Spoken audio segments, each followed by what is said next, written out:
When does an empire die? Does it collapse in one terrible moment? No, but there comes a time when its people no longer believe in it. Well, that sounds like it may have come from the Annals of Tacitus. That is in fact a quote from the beginning of the 2024 masterpiece, Megaopolis by Francis Ford Coppola.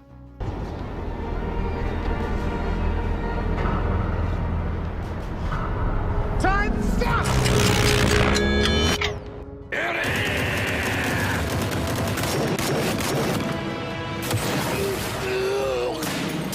That's a very long-winded way of saying, much like any empire or kingdom, toy companies too rise and fall.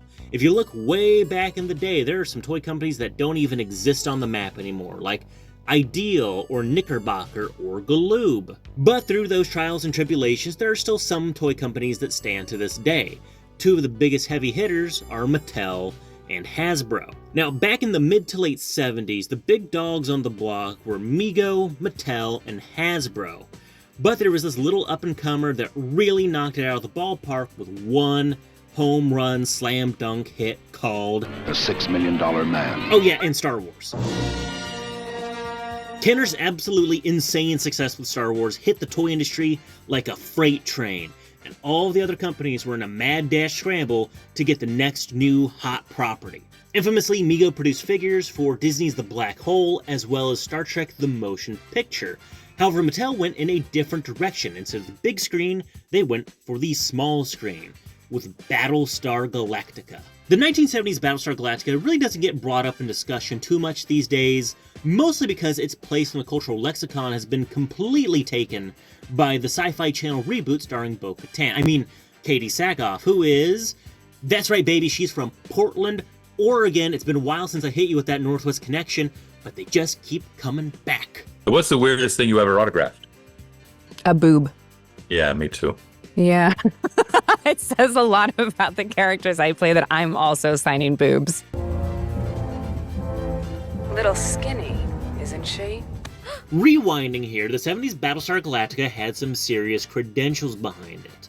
The show was created and supervised by Glenn A. Larson, a man who already had multiple hit television shows under his belt, and this was gearing up to be the next. In addition to an experienced and savvy TV production crew, Battlestar Galactica would also have the technical talents of former ILM employee and artist John Dykstra, who had just recently separated from George Lucas and formed his own special effects production company. A space opera with cutting-edge effects, TV mainstays, and a peppering of Mormonism, look it up, had Battlestar Galactica lined up to be the next cultural phenomena, so it makes perfect sense that Mattel would want to hitch themselves to this wagon train to the stars. However, in a shockingly short amount of time, not only would Battlestar Galactica be taken off the air, Mattel's toy line would end unceremoniously, and the entire toy industry would be changed forever.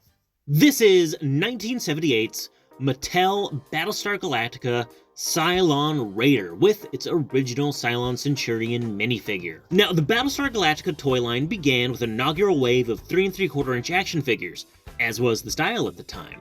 And Mattel distinctly had a slightly bigger, slightly more detailed style when compared to Kenner's offerings. You can actually see a really good example of this in my Clash of the Titans video.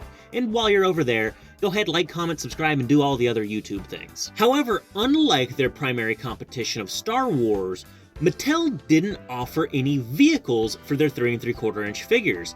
Instead, they gave us these smaller scale offerings. The reason as to why they did this might be lost to history, but it is what it is, and these toys are actually pretty charming. The line of small-scale Battlestar Galactica vehicles is actually a little wider than people think it is, but really people only remember the Viper and the Cylon Raider, and for good reason. Now, starting with the minifigure, it's cast entirely in gray plastic with one singular paint detail for the visor. It doesn't look very much like the 3 3/4 inch Cylon figure, or even the costume used in the Battlestar Galactica production, but it is recognizably a mind's eye approximation of a Cylon Centurion. If anything, I think with the domed head and the slightly hunched shoulders, it has a weird passing resemblance to the reboot Cylons rather than the originals, but that's completely unintentional, and I really doubt that the Sci-Fi Channel took any inspiration from this little toy. And I do emphasize little, not to demean the guy, but he is really small. He reminds me more of like a Raoul Partha miniature than any other type of figure. If you compare him to any other small-scale toy line, like, I don't know, Dino Riders or Mast, or hell, even Power Masters, not those Power Masters, Lionel Power Masters, he's still really petite. Though that does mean you can just kind of pair him with anything and he's gonna look automatically cool and funny, so that's alright in my book. We might as well just get this little buddy flight ready. Now, if you're familiar with the show, it's actually 3 Centurions that pilot a Raider, but in this case, it's just 1 in a big bucket seat. Flip the canopy down and he's ready to go, but don't get too exuberant with the toy. The canopy doesn't actually snap into place, and the figure is just loosely sitting in there, so he's always rattling around. Now, I do like this original 70s Cylon Raider design. It's very utilitarian and it's very straightforward. You look at it, you look at its overall form and function, you really get the impression that it was made by machines strictly for the purpose of being a combat dogfighter. And honestly, the other reason I like the OG BSG Cylon Raider design is because, well, when you look at it, it's basically just a good old-fashioned two-pie flying saucer, you know, 2 pie tins on top of each other.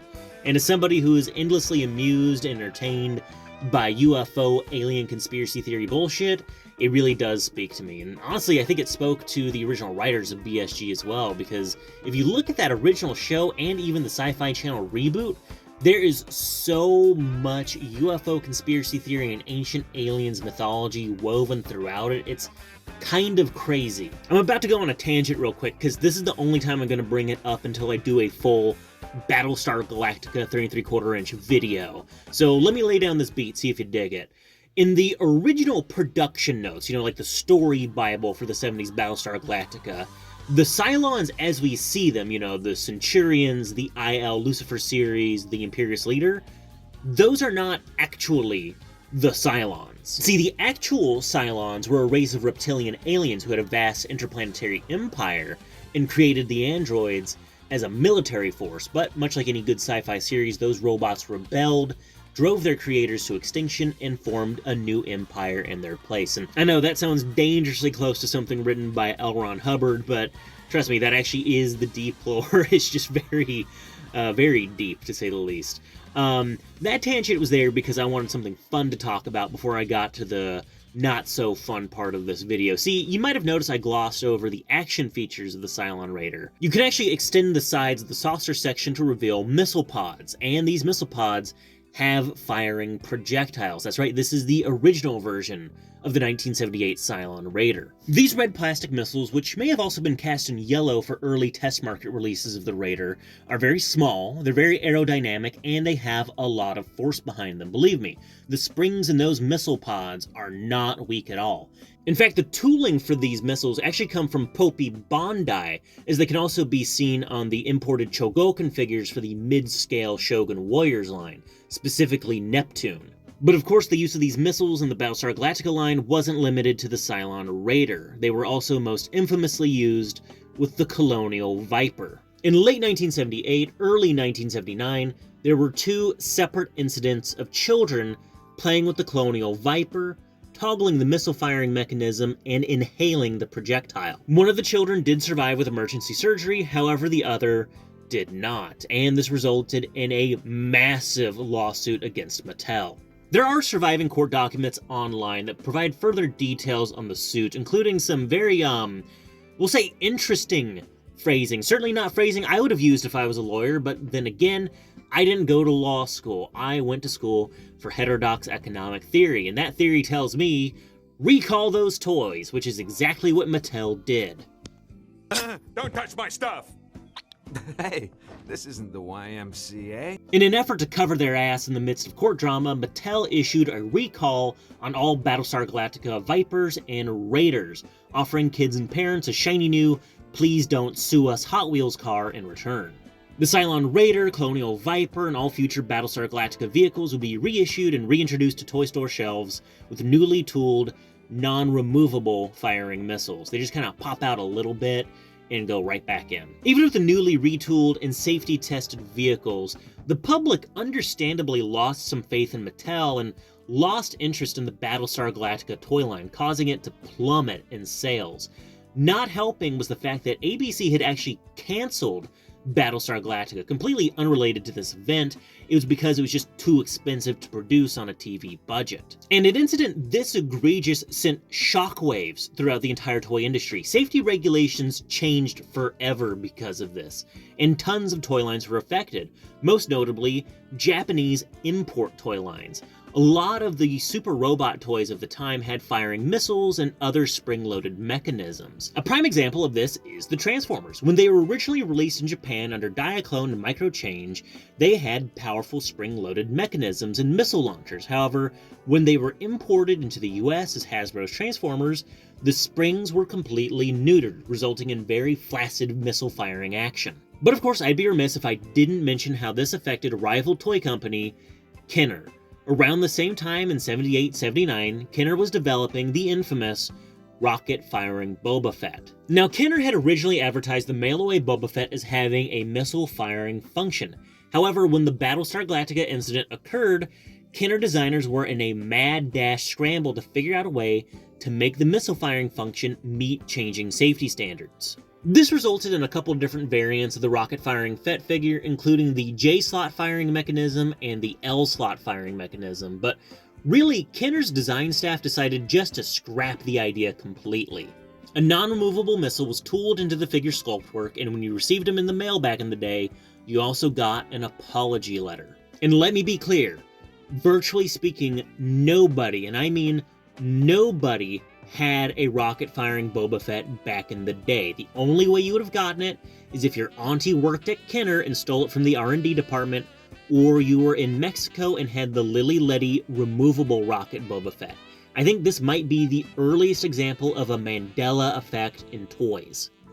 There's an infinite number of parallel universes? No, just the two. It's kind of strange in the grand scheme of things. You have a toy like the Cylon Raider or the Colonial Viper, and you hold it in your hands 40 years later, and it's a very quaint toy. It's a very quaint piece of technology, but it had such a massive ripple effect in the entire toy industry and really pop culture as a whole. And even though Mattel's Battlestar toy line started like any other, the unfortunate incidents revolving around the missile-firing functions of the Cylon Raider and Colonial Viper will always hang over it like a dark cloud.